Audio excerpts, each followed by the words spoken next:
ज्यादा लोग अमेरिका में फेंटनिल की ओवरडोज से मर रहे हैं और इसी महामारी को रोकने के नाम पर अमेरिका की सरकार जंग लड़ने के लिए तैयार है।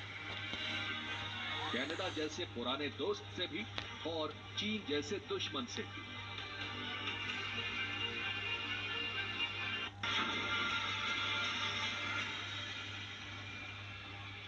अमेरिका और चीन के बीच फेंटनिल के मुद्दे पर तकरार किस मोड़ पर जाएगी, अभी इसका अंदाजा किसी को नहीं है। कोई बड़ी बात नहीं है कि जल्द ही यूरोप के देश भी ड्रग्स के इस क्लेश में उलझ जाएं, क्योंकि फेंटनिल के फंदे में यूरोप के देश भी फंस गए हैं।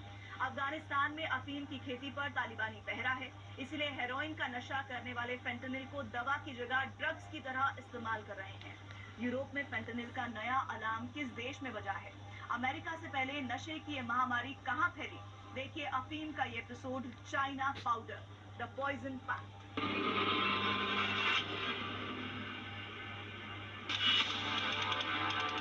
साल 2001, तालिन, एस्टोनिया। सोवियत संघ के टूटने के बाद 1991 में वजूद में आए इस देश की आबादी करीब 15 लाख थी। बाल्टिक सागर के किनारे बसे एस्टोनिया की सरकार कई साल से नशेड़ियों से परेशान थी। एस्टोनिया में हेरोइन के नशे में हंगामा करने वालों ने पुलिस की नाक में दम कर रखा था। लेकिन साल 2001 में एस्टोनिया की नशे की मंडी में एक नई बला आ गई थी। एक नई ड्रग्स जिसकी ओवरडोज से मरने वालों की संख्या 100 के पार पहुंच गई।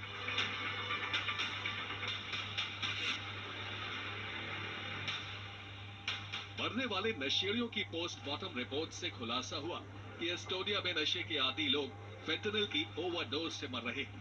नशेड़ियों और ड्रग्स तस्करों ने एस्टोनिया में फेंटनिल का कोड नेम रखा था चाइना व्हाइट। एस्टोनिया में फेंटनिल की जो खेप झोंकी जा रही थी, उसका फॉर्मूला और रॉ मटेरियल चीन भेज रहा था, लेकिन उत्पादन रूस में हो रहा था। एस्टोनिया के नशेड़ी फेंटनिल की डोज इंजेक्शन से ले रहे थे। एक ही इंजेक्शन का इस्तेमाल कई नशेड़ी करते थे, लिहाजा एस्टोनिया में ड्रग्स ओवरडोज से मौतों के साथ साथ एचआईवी से संक्रमित होने वालों की संख्या भी बढ़ रही थी।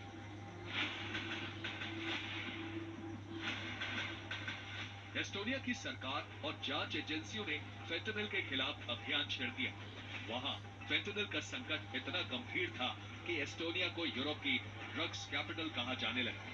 एस्टोनिया का फेंटनिल का जाल कहां तक फैला है और कैसे ये दवा नशेड़ियों की मौत का सामान बनी, इसकी पड़ताल करने के लिए इटली के फोटो जर्नलिस्ट पाओलो मार्सेटी तालिन पहुंचे।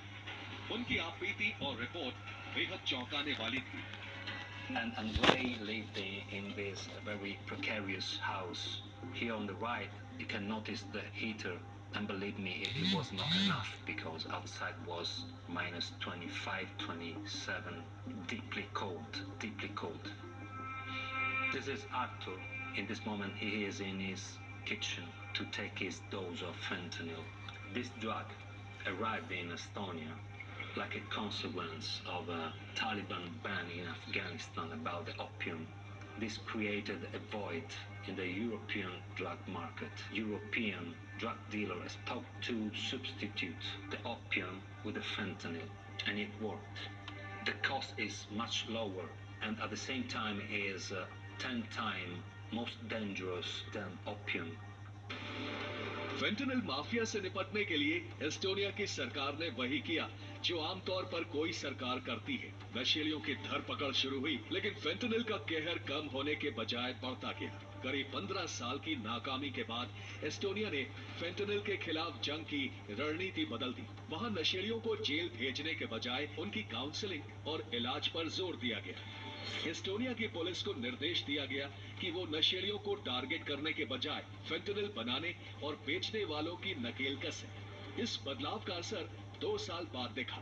फेंटनिल की लत से परेशान लोग खुद मदद मांगने के लिए सामने आने लगे।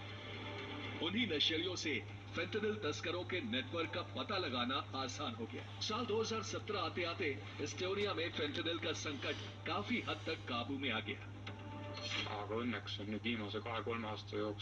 Fortunately, in the last 2 or 3 years, and driven by the Central Criminal Police, the main middlemen and people who brought fentanyl to the Estonian market have been caught and brought to justice. Thanks to this, we've seen a significant change, and the number of overdose deaths has fallen by 4 or 5 times. Estonia के फेंटनल विरोधी अभियान की सफलता ने पूरी दुनिया को एक सबक सिखाया। सबक ये था कि फेंटनल हो या हेरोइन या कोकेन, जिनको भी ड्रग्स की लत लग जाती है, उन्हें पुलिस और कानून का डर दिखाकर नशे से दूर नहीं किया जा सकता। किसी खास ड्रग्स पर अंकुश लगाने पर नशेड़ी दूसरी ड्रग्स ढूंढ लेते हैं। एस्टोनिया में यही हुआ था। अफगानिस्तान से हेरोइन की सप्लाई बंद हुई तो नशेड़ियों ने फेंटनल ढूंढ ली।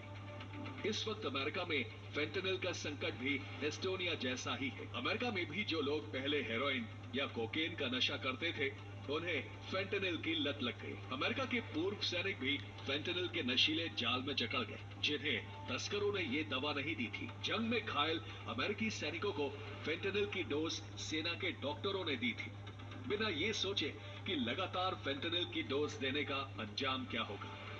So they transferred me to Wounded Warriors headquarters in Bethesda, Maryland, and I want to say January 2009, December 2008 time period. I was there for about 2.5 years. The whole time I was there, I was on opiates and anti-anxiety medications, different ones, all different kind of medications every month on the different medication.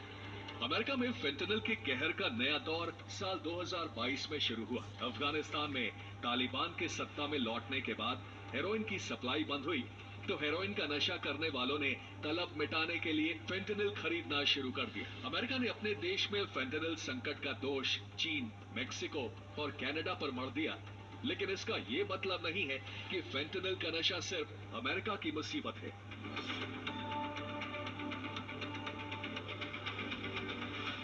साल 2024 में Britain समेत Europe के कई खोजी पत्रकारों ने आगाह किया कि ब्रिटेन और यूरोप के दूसरे देशों में भी फेंटनल सबसे जानलेवा संकट के रूप में उभरने लगा है। चूंकि दुनिया में फेंटनल का लगभग 85% उत्पादन चीन में होता है, इसलिए जाहिर तौर पर अमेरिका से लेकर यूरोप तक में इस तबाही के लिए चीन को ही खलनायक माना जा रहा है।